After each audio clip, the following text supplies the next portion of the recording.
2019, 2019-2024 దాకా మనం వైఎస్ జగన్మోహన్ రెడ్డి గారి పరిపాలన చూసాం. వైఎస్ జగన్మోహన్ రెడ్డి గారి పరిపాలనలో గాని కొన్ని కొన్ని సంఘటనలు చూస్తే నాకు కొంచెం ఇబ్బందిగా అనిపించింది. ఏందంటే ఎమ్మెల్యేలు కొంతమంది తీవ్ర స్థాయిలో దూషించడము, ఏదైతే టీడీపీ పార్టీ వాళ్ళ మీద గాని, జనసేన నాయకుల మీద గాని విపరీతంగా అంటే విపరీతంగా దారుణమైన కామెంట్స్ చేయడం, కొన్ని కొన్ని సంఘటనలయితే చూసాము.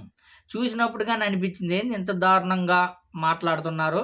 ఒకాళ ప్రభుత్వం ఏదైతే జగన్మోహన్ రెడ్డి గారు ప్రభుత్వంలో ఉన్నా గాని ఈ స్థాయిలో మాట్లాడడం ఎంతవరకు కరెక్ట్ అని మనం గాని అందులో కొడాలి నాని గారు ప్రెస్ మీట్ పెట్టినప్పుడల్లా అసలు వీరబాదుడంటే వీరబాదుడు గాదు. బీభత్సమైన మాటలు మాట్లాడేవాళ్ళు.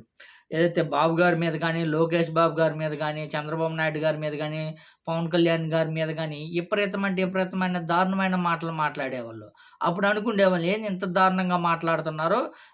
ఎంత మాత్రం ప్రభుత్వం ఉన్నా గాని ఇంత దారుణంగా మాట్లాడితే అది కరెక్ట్ కాదని. అదే విధంగా కొన్ని సంఘటనలకు గాని కొంతమందిని అరెస్ట్ చేశారు. ఏదైతే టీడీపీకి సంబంధించిన కొంతమందిని పోస్టులు పెట్టారని గాని అప్పుడు అరెస్ట్ చేశారు కొంతమందిని. అయితే ఈ స్థాయిలో గాదు. ఏదైతే ఇప్పుడు కూటమి ప్రభుత్వం అరెస్ట్ చేసినంత స్థాయిలో గాదు. ఒకరిద్దరిని అరెస్ట్ చేశారప్పుడు.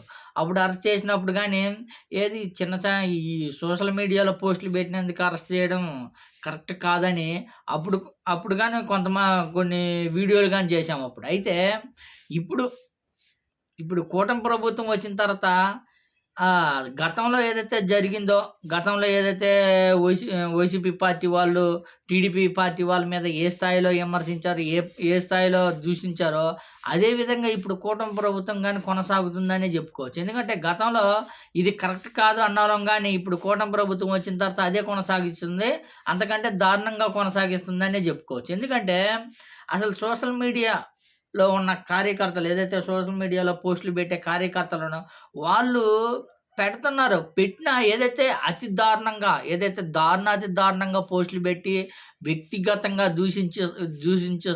దూషించిన వాళ్ళని విపరీతంగా ఫోటో మార్పింగ్ పెట్టి మహిళలకి గాని దారుణంగా కించపరిచే వాళ్ళని అరెస్ట్ చేయడం తప్పులేదు. కానీ ఏదైతే ప్రభుత్వానికి వ్యతిరేకంగా పోస్టులు పెట్టి ప్రభుత్వానికి వ్యతిరేకంగా మాట్లాడిన వాళ్ళని అరెస్ట్ చేయడం అనేది కరెక్ట్ కానే కాదది.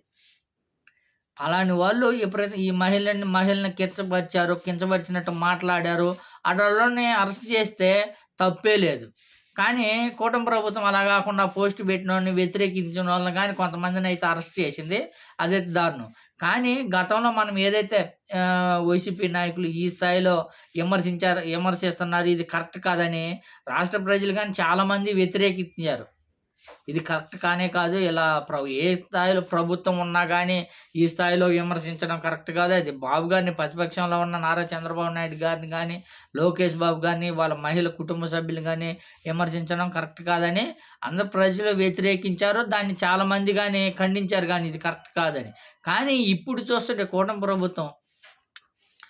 ప్రభుత్వం గానీ చూస్తుంటే మనకు ఈళ్ళు గానీ అలానే తయారయ్యారని. ఈరోజు అసెంబ్లీలో హోంమంత్రి గారు అనిత మేడం గారే ఈరోజు బొత్స సత్యనారాయణ గారు మాట్లాడుతుంటే, మాట్లాడిన తర్వాత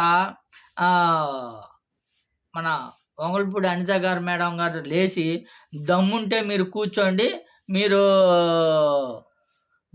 కూర్చోండి, మేము దానికి సమాధానం చెప్తామని అసెంబ్లీలోనే ఆ స్థాయిలో మాట్లాడారు. అసలు అలా మాట్లాడడం ఎంతవరకు కరెక్ట్? మళ్ళీ క్షమాపణ చెప్పారు. కానీ అలాంటి మాటలు మాట్లాడడం ఎంతవరకు కరెక్ట్? మహిళ మంచి పదవిలో ఉన్నారు. కానీ అలా మాట్లాడడం కరెక్ట్ కాదు కదా! గతంలో మనం వైసీపీ వాళ్ళు మాట్లాడితేనే ప్రజలంతా వ్యతిరేకించారు. కానీ అలా వ్యతిరేకించారు. ఇప్పుడు ఓడిపోయింది. ఇప్పుడు ఓడిపోయిన తర్వాత కూటమి ప్రభుత్వం ఘన విజయంతో గెలిచింది. గెలిచిన తర్వాత ఏదైతే హామీలు ఇచ్చారో హామీలు నెరవేర్చే విధంగా అలా పరిపాలించారు గానీ, ఇలా దమ్ముంటే కూర్చొని అలాని మాట్లాడడం ఎంతవరకు కరెక్ట్ కానే కాదు. అదే విధంగా అరెస్టులు గానీ గతంలో గానీ అరెస్ట్ చేస్తే అప్పుడు గానీ విపరీతంగా వైసీపీ పార్టీని విమర్శించారు. ఏంటి ఈ చిన్న పాటికే అరెస్టులు చేస్తారా? ఇది కరెక్ట్ కానీ ఇప్పుడు కూటమి ప్రభుత్వము దానికి రెట్టింపు కొనసాగుతుంది.